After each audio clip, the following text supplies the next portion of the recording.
Assalamualaikum warahmatullahi wabarakatuh. Selamat pagi dan salam sejahtera bagi kita semua. Semoga Allah Subhanahu wa taala memberi kemudahan dan kelancaran pada acara pagi hari ini.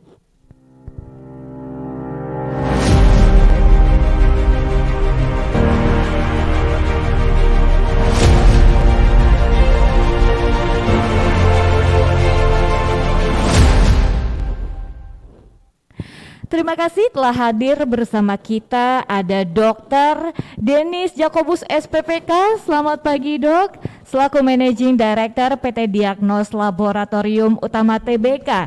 Dan juga selamat datang kami ucapkan kepada Dr. Riki Cahyadi SPPK. Selamat pagi Dok.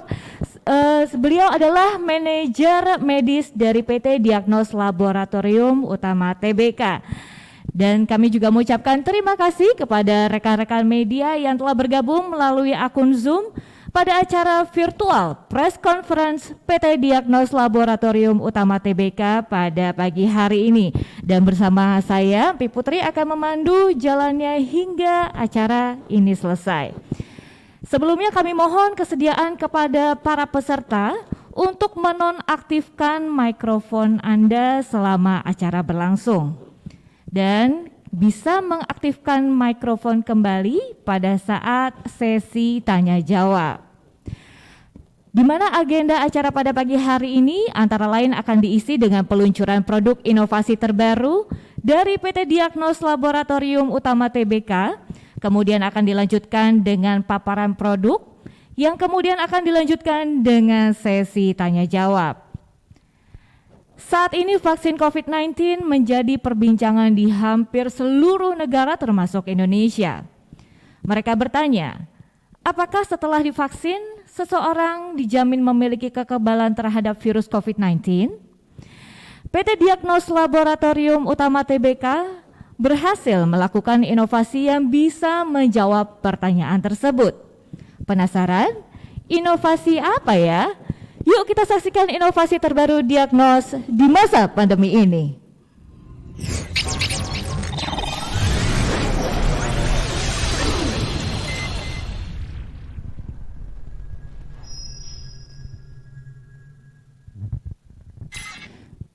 Baiklah, rekan-rekan media sekalian, selanjutnya kita langsung memasuki agenda utama.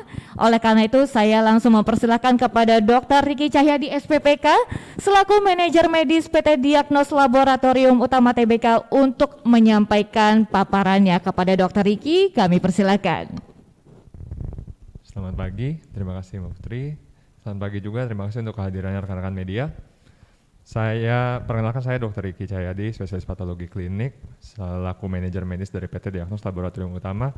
Saya akan membawakan paparan singkat saja mengenai pemeriksaan yang akan kita launch hari ini, yaitu produknya anti SARS-CoV-2 S kuantitatif. Jadi ini kami luncurkan untuk merespon kebutuhan masyarakat mengenai apa yang harus kita lakukan, apa yang harus kita periksa sesudah vaksinasi. Jadi memang ini tujuannya adalah memeriksa antibodi yang mengukur respon seseorang pasca vaksinasi.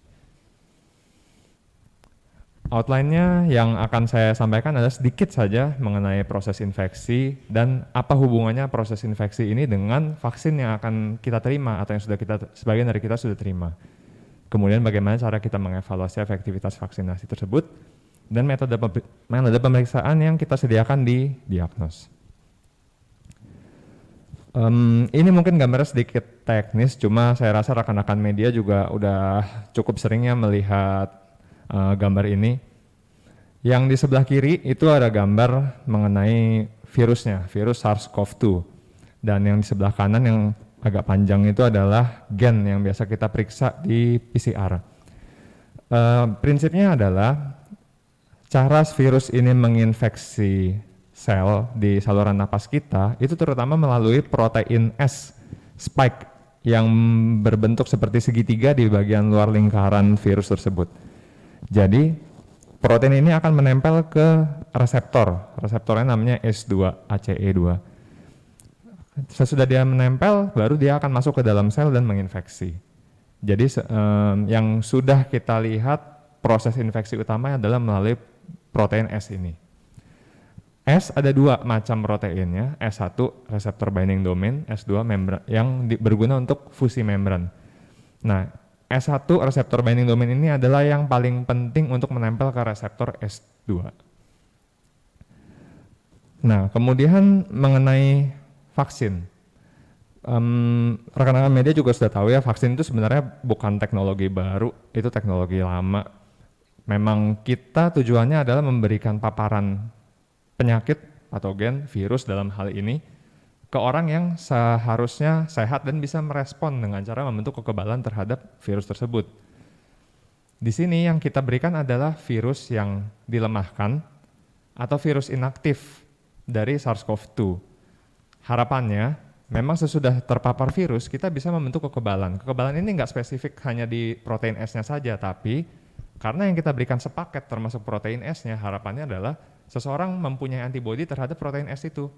Sehingga virusnya akan dinetralisir dengan cara protein S-nya ini menempel di antibodi tersebut, sehingga dia tidak bisa menginfeksi sel di saluran napas.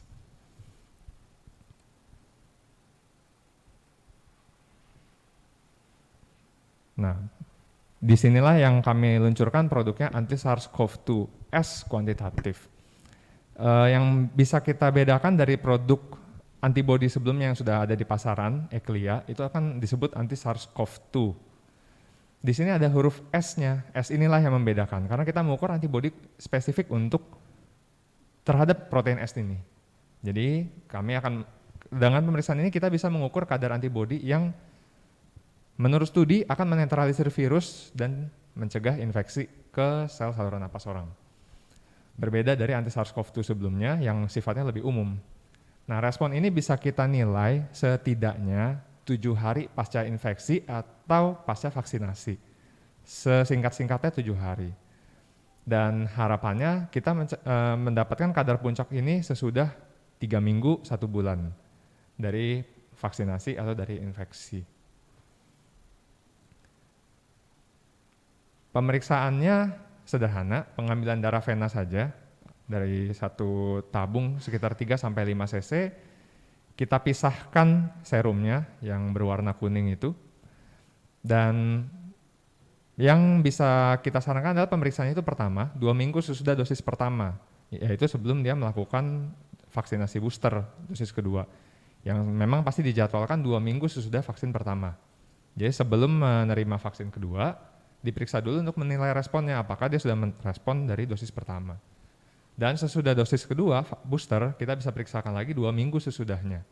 Yang harusnya sudah masuk ke dalam rentang ideal mencapai kadar antibodi puncak 3 minggu sampai 4 minggu sesudah vaksinasi. Nah, yang kita lihat itu adalah pemeriksaan terhadap peningkatan titer, jadi kita memberikan angkanya, bisa kita lihat angkanya, kuantitatif di sini. Kemudian yang kita laporkan adalah angkanya 0,8 unit per mililiter sebagai batasnya. Kalau kurang dari itu negatif, kalau lebih dari itu berarti positif, ada antibodi terhadap protein S ini. Waktu pengerjanya singkat dan hasilnya harus diterima dalam waktu 24 jam. Oke.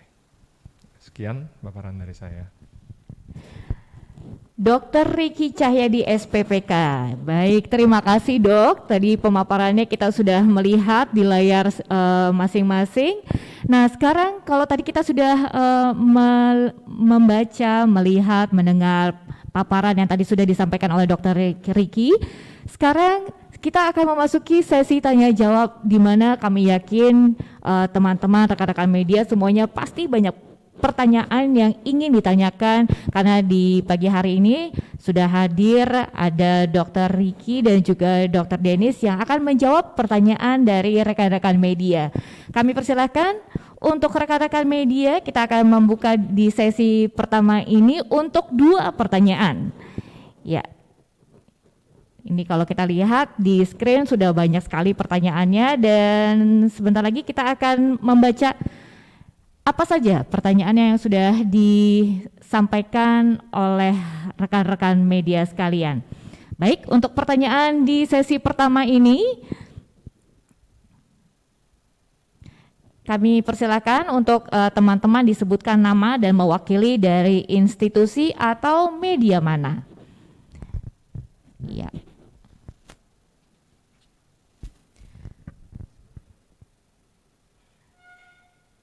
di mana di masa pandemi ini kita semua sudah mendengar ya, di mana dokter-dokter ini mendapatkan vaksin untuk yang pertama kali ya dok ya. Dan inilah dia pada hari ini bertemu dengan rekan-rekan media virtual melalui Zoom akun. Sekali lagi kita persilakan kepada teman-teman rekan-rekan media. Baik. Selamat pagi. Selamat pagi. Ya, perkenalkan Pak, saya Arfiana Pak dari Harian Kontan. Mbak Alfiana dari Kontan. Ya. Ya, silakan. Ya, Pak, pertanyaan saya perihal peluncuran hari ini Pak, ini apakah perusahaan ada kerjasama khusus dengan pemerintah gitu Pak untuk nanti ketika vaksinasi dijalankan, kemudian nanti akan ada khusus diagnos akan melakukan evaluasi ini juga gitu Pak. Kemudian apakah ada target khusus Pak mengenai ini, karena kan pasti permintaannya akan tinggi Pak di tahun ini karena tadi ada vaksinasi juga. Kira-kira apakah udah tahu gitu Pak berapa kontribusinya ketika anti SARS-CoV-2S ini dijalankan? Jadi lebih kepada kontribusi di tahun ini, kira-kira proyeksi atau mungkin targetnya berapa persen, dan tadi apakah ada kerjasama khusus untuk anti SARS-CoV-2S ini? Terima kasih.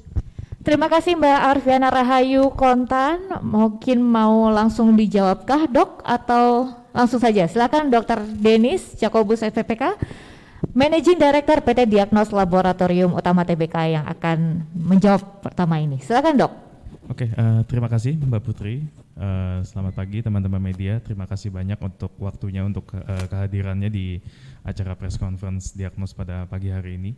Dan juga terima kasih pertanyaannya Bu Arfiana dari Kontan.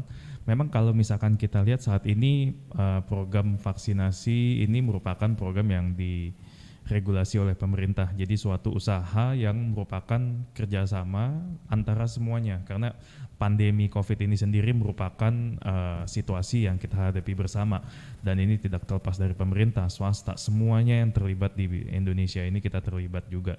Dan ini yang menjadi harapan adalah pemerintah memang menjadi leader untuk bagaimana kita menyelesaikan pandemi ini sesuai dengan kaidah yang berlaku.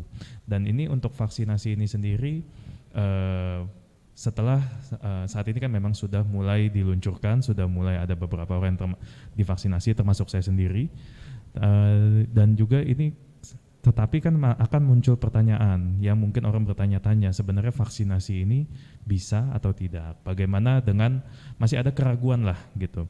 Nah inilah yang mengapa kita Diagnos melalui komitmen kami yang selalu menjadi adaptif dan menolong masyarakat yang membutuhkan.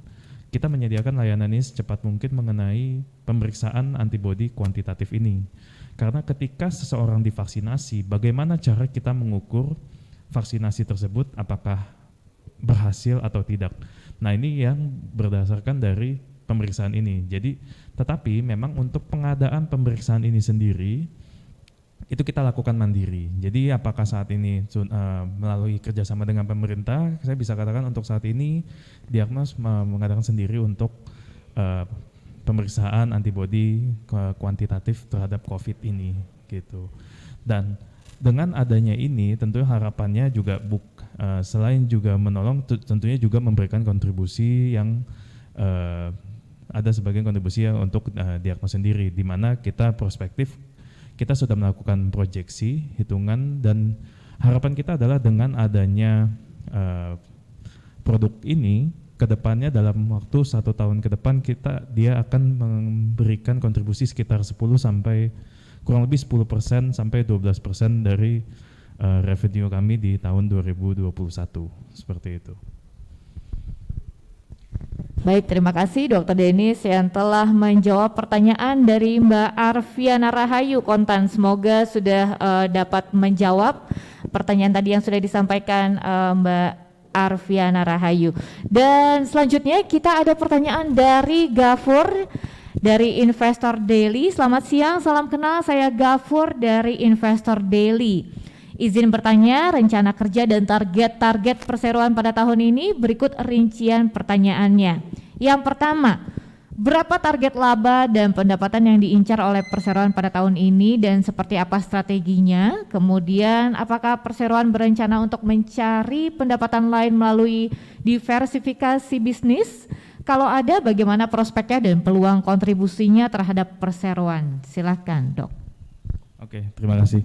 Jadi terima kasih Pak Gafur dari Investor Daily. Saya akan mencoba menjawab mungkin secara general karena memang sebagian besar sudah kita paparkan juga. Kita sudah paparkan juga ke bursa mengenai beberapa target laba dan pendapatan. Tetapi kurang lebih yang saya bisa katakan adalah untuk tahun ini kita mengharapkan ada sekitar lebih dari 20% peningkatan dari proyeksi yang kita lakukan. Tentunya kita akan terus berusaha untuk memenuhi target yang kita tetapkan ini, dan dari target ini juga kita melakukan inovasi-inovasi tentunya dengan adanya perkembangan di dunia medis yang membutuhkan sekali adaptasi yang cepat gitu. Nah ini juga, ini adalah produk yang kita launching hari ini adalah salah satu jawaban dari adaptivitas kami yang sehingga kalau misalkan ada kita langsung cepat merespon untuk kebutuhan masyarakat. Dan ini juga untuk kebutuhan market juga, jadi secara bisnis side-nya kita juga mengharapkan kontribusi yang kita tetapkan semuanya sesuai dengan proyeksi yang untuk berkontribusi memenuhi peningkatan target yang kita harapkan. Dan untuk laba sendiri kita juga mengharapkan ada peningkatan yang kurang lebih signifikansinya kurang lebih more or less mirip dengan peningkatan revenue. Tentunya dengan selain dengan meningkatkan sales revenue, kita juga melakukan efisiensi yang lebih baik dengan sesuai dengan prosedur GCG. Nah, untuk strateginya sendiri selain dengan launching produk-produk yang baru, kita juga berencana ekspansi bisnis. Jadi selama ini market yang kita punya, kita akan mengembangkan market ke beberapa kota di Indonesia dengan target tahun ini kurang lebih kita sedang melihat mereview untuk lokasi seperti di Makassar, seperti di Surabaya, dan juga untuk kota lainnya mungkin di Medan. Jadi tunggu tanggal mainnya, kita akan segera hadir di beberapa kota di Indonesia yang dengan harapan kita akan segera memenuhi jangkauan ke seluruh Indonesia. Lalu selain itu juga untuk produk-produknya kita juga selain mengembangkan produk-produk yang mengenai kebutuhan masyarakat, yang kedua adalah kita juga mengembangkan produk-produk yang mungkin masyarakat kita belum tahu kalau mereka butuh sebenarnya. Jadi ada pengembangan teknologi. Saat ini pengembangan di dunia kesehatan itu sangat pesat, terutama adalah di internasional, dan ini yang pengen kita Diagnos bawa ke Indonesia. Jadi akses ini tidak hanya dimiliki di luar negeri. Kalau misalkan misalkan saya pergi ke dokter dan diharapkan kita harus periksa ini untuk penyakit tertentu, tetapi pemeriksaan ini hanya bisa dilakukan di Eropa, hanya bisa dilakukan di Amerika. Wah, itu akan menjadi kesulitan sekali karena belum biayanya, belum kesananya, keamanannya, ya apalagi di masa pandemi ini apakah kita bisa atau tidak. Dan ini yang Diagnos berencana untuk merancangkan strategi. Kita sudah menyiapkan strategi yang akan kita lakukan di tahun ini yang untuk memberikan jawaban terhadap kebutuhan-kebutuhan ini, seperti itu. Lalu yang untuk pertanyaan kedua, apakah kita berencana mencari pendapatan melalui diversifikasi bisnis? Untuk sementara saat ini kita berencana untuk memfokuskan diri kita di bidang laboratorium, terutama karena masih banyak sekali dari bidang laboratorium yang masih bisa dikembangkan, yang masih belum dijamah, dan ini yang kita sedang berusaha mengembangkan. Apabila memang sudah maksimal, tentunya ke depannya apabila ada kebutuhannya kita bisa melakukan diversifikasi bisnis, seperti itu. Terima kasih. Ya, terima kasih Dr. Denis. Tadi kalau kita sudah mendengarkan Dr. Denis menjawab pertanyaan bahwa memang apalagi sekarang lagi lockdown ya Dok ya, di mana-mana kita nggak bisa keluar Indonesia, mau vaksin dan mau gimana juga nggak bisa kemana-mana. Nah, melalui Diagnos ini kita sebagai masyarakat Indonesia dimudahkan ya Dok ya, dan kita tunggu saja sampai ke seluruh Indonesia. Jadi rekan-rekan silakan, kita masih menunggu pertanyaan dari rekan-rekan media. Tadi kita sudah di sesi pertama dan sekarang kita ada sesi kedua. Silakan kepada rekan-rekan media untuk memberikan pertanyaan. Kami persilakan ditulis namanya dan mewakili dari institusi atau media mana. Ya, ya sebentar kita lagi membaca nih.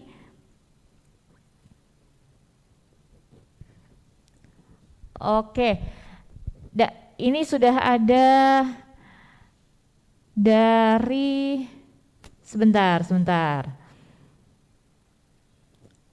Oke, ini dari Kontan Arfiana kembali. Untuk strategi menambah distribusi tadi, berapa belanja modal yang disiapkan dan berapa klinik yang akan dibangun di tahun ini? Silakan dok. Oke, terima kasih pertanyaannya Bu Arfiana dari Kontan.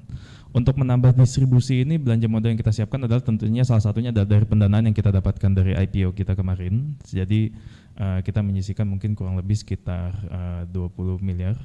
Untuk angka pastinya nanti saya harus pastikan dahulu, karena memang kita mempunyai standar yang kita mau bangun.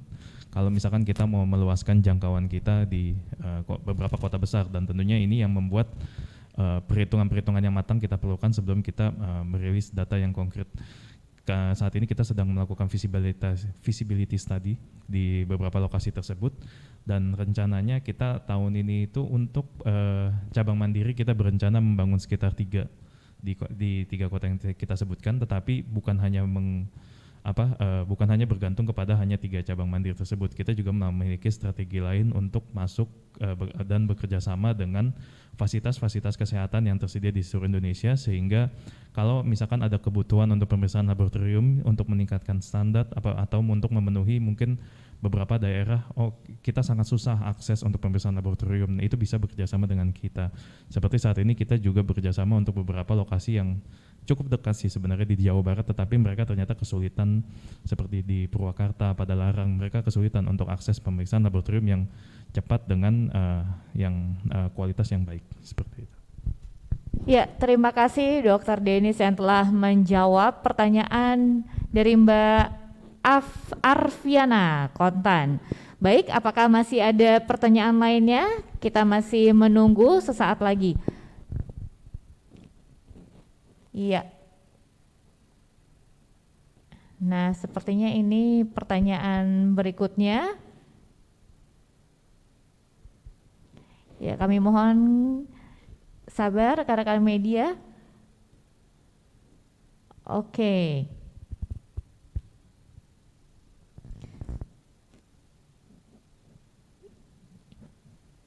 Ya. Baik. Ya, sepertinya sudah habis pertanyaan dari teman-teman rekan-rekan media sekalian. Untuk menyempurnakan acara kita press conference PT Diagnos Laboratorium Utama TBK di hari ini, saya akan mempersilahkan kepada Dr. Denis Jakobus SPPK selaku Managing Director PT Diagnos Laboratorium Utama TBK untuk menyampaikan closing statement-nya. Silakan, Dok. Oke, baik. Terima kasih Mbak Putri.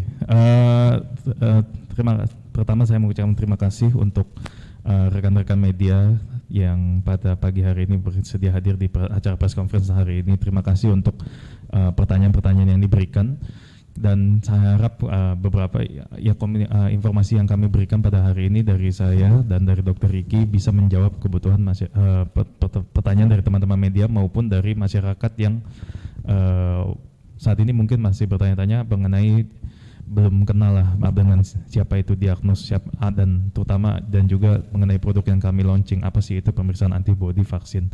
Semoga dengan ini bisa memberikan sedikit gambaran seperti apa sih kami. Yang pasti kalau misalkan saya boleh katakan, Diagnos ini kita mempunyai karakter yang sifatnya kita selalu mengutamakan kualitas. Jadi dari kualitas yang kita kembangkan, kualitas yang kita punya, kita pertahankan. Kita punya satu tim standarisasi yang terdiri dari orang-orang yang sangat leading di bidangnya di Indonesia, dan ini yang membuat kami sangat yakin dengan hasil-hasil yang kami produce, dan juga dengan kita juga punya tim yang dedicated untuk memberikan servis layanan yang baik. Dan juga karakteristik secara diagnosis secara keseluruhan adalah ada tim khusus yang selalu update setiap harinya mengenai update pengetahuan-pengetahuan ilmu pengembangan yang ada di dunia. Bahkan pun kami juga tidak menutup terhadap pengembangan yang riset yang kami lakukan di internal diagnos untuk menjawab kebutuhan yang saat ini mungkin belum diberikan atau belum ada jawabannya di masyarakat. Jadi kurang lebih itu yang bisa saya sampaikan pada pagi hari ini. Terima kasih banyak atas waktu yang telah disempatkan untuk acara press conference hari ini. Selamat pagi. Salam. Terima kasih Dr. Denis atas closing statementnya dan juga terima kasih atas kehadirannya di pagi hari ini. Kami juga mengucapkan terima kasih kepada Dr. Ricky ya, dan semangat selalu untuk diagnos, dan juga kami juga mengucapkan terima kasih kepada rekan-rekan media yang telah join bergabung bersama kita dalam acara press conference di hari ini. Semoga kita selalu diberikan kesehatan, stay safe, stay healthy, dan kita sampai jumpa di acara berikutnya. Terima kasih, saya Empi Putri mohon undur diri.